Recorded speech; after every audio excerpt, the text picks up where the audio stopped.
बड़ी खबर आपको बताते हैं, बीजेपी नेता संगीत सोम का बड़ा बयान आया है।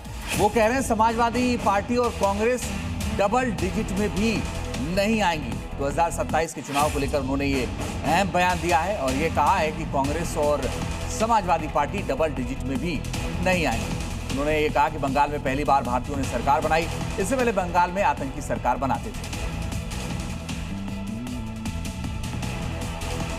और बंगाल के कूच बिहार से बड़ी खबर है, फेसिंग के डर से बना रहे बंकर, सेफ्टी के लिए बंकर बना रहे हैं गांव वाले। तो बड़ी खबर यह कि बीएसएफ और बीजीबी की बहस हुई है इस दौरान। बंगाल के कूच बिहार से बड़ी खबर, फेंसिंग के डर से लोग बंकर बना रहे हैं।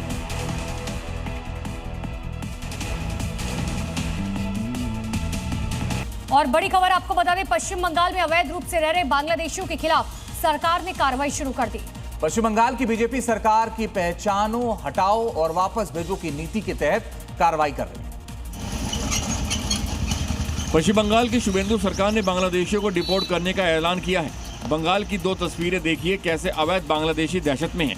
पहली तस्वीर नॉर्थ 24 परगना के हकीमपुर बॉर्डर चेक पोस्ट की है, वहीं दूसरी तस्वीर नादिया जिले की है, जहां एक बांग्लादेशी नागरिक को होल्डिंग सेंटर में रखा गया है। शुभेंदु सरकार के सत्ता में आते ही बंगाल में अवैध रूप से रह रहे बांग्लादेशियों में दहशत है। 24 परगना के Hakimpur border post Hakimpur check post पर भीड़ देखिए जो दहशत में है और बंगाल वापस जाने के लिए तैयार बैठे हैं। तो बंगाल चुनाव से पहले जिस घुसपैठ को बीजेपी ने अपना सबसे बड़ा चुनावी मुद्दा बनाया था, उस पर तेजी से एक्शन हो रहा है। न सिर्फ बीएसएफ को फेंसिंग के लिए जमीन दी जा रही है, बल्कि कई जिलों में होल्डिंग सेंटर भी एक्टिव कर दिए गए हैं। जहां इस वक्त मौजूद है 386 बांग्लादेशी घुसपैठिए। कड़ी सुरक्षा के बीच रखे इन संदिग्धों पर सीसीटीवी से भी निगरानी रखी जा रही है।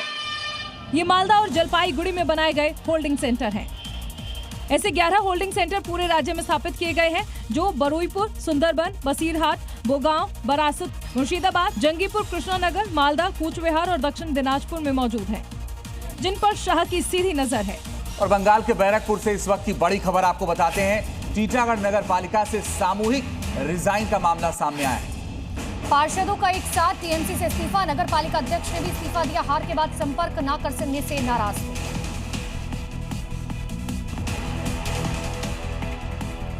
पश्चिम बंगाल का सीएम बनते ही शुभेंदु अधिकारी फुल एक्शन मोड में है।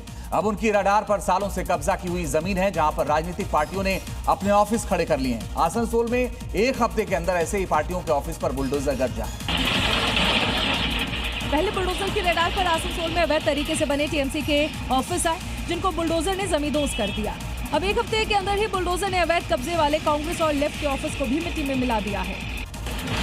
अवैध कब्जे के खिलाफ बुलडोजर दहाड़ की तस्वीर आसनसोल की है, जहां पर कांग्रेस पार्टी और सीपीआईएम के ऑफिस पर बुलडोजर चलाया गया। आसनसोल के बर्नपुर में इसको फैक्ट्री की जमीन पर बने इन दोनों पॉलिटिकल पार्टियों के ऑफिस को पूरी तरह से ध्वस्त कर कब्जा मुक्त किया गया।